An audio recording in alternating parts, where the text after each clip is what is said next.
Assalamualaikum warahmatullahi wabarakatuh. Siam atau puasa itu pertama imsak, rukunnya itu imsak. Yang kedua niat. Cuma dua rukunnya. Jadi pertama imsak, menahan, yang kedua niat. Apa sih niat? Niat itu adalah keinginan.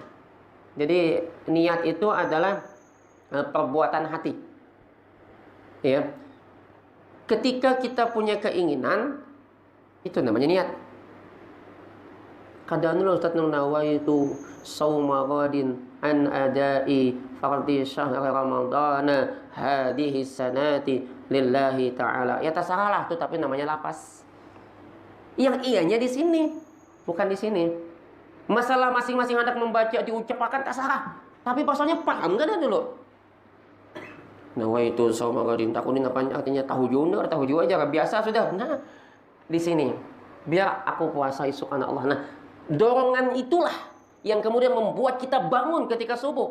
Maka niat itu sebetulnya adalah tekad al-a'zam, keinginan, al-iradah, keinginan, kehendak, dorongan, itu niat.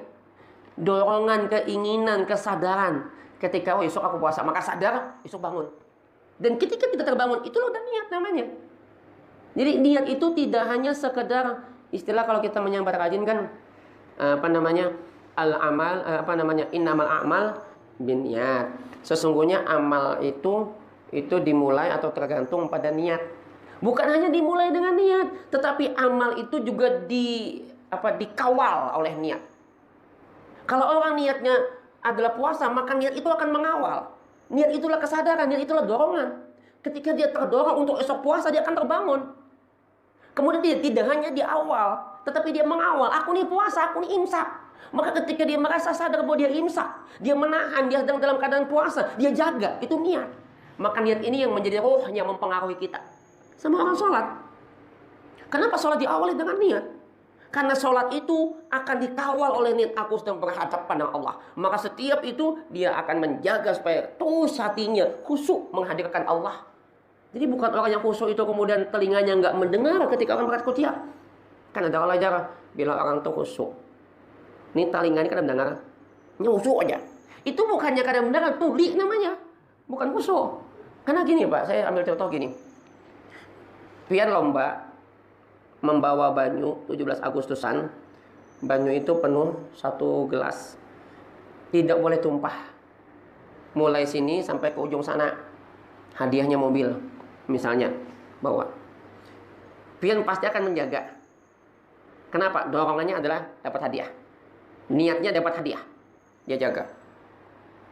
Ulun nanya, ketika pian menjaga nih banyu sampai tumpah, tiba-tiba ada kendaraan di belakang klakson titit. Ulun pertanyaan ulun, pian mendengar kada bunyi klakson? Mendengar. Tetapi karena fokus kita ke sini, ini fokus dengar, tapi fokus kita lebih ke sini. Begitu orang sholat. Nabi ketika ada anak bayi yang menangis, beliau dengar, sehingga beliau percepat sholatnya.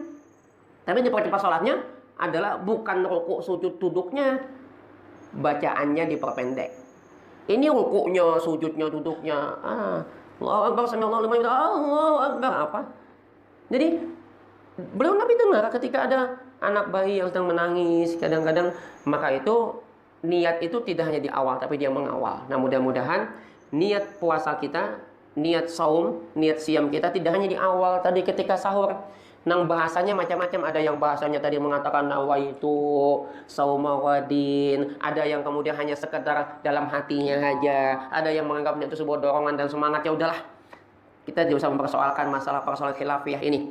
Ya, orang mau pakai nawaitu apa aja silakan. Ya kan. Tetapi yang jadi persoalan adalah bahwa kita sadar bahwa kita lagi puasa. Ini yang paling susah. Kita sadar bahwa kita sedang dalam keadaan imsak. Nah itu kita jaga, kita terus pertahankan, dia kawal kita sampai kepada nanti ketika berbuka di saat azan maghrib. Bapak dan saudara sekalian dirahmati Allah Subhanahu wa taala, barangkali ini yang ulun sampaikan dan ada manfaatnya. Kita tutup dengan doa kafaratul majlis. Subhanakallahumma wa bihamdika asyhadu an la ilaha illa anta astaghfiruka wa atubu ilaik. Mohon maaf, hasbunallahu wa ni'mal wakil. Assalamualaikum warahmatullahi wabarakatuh.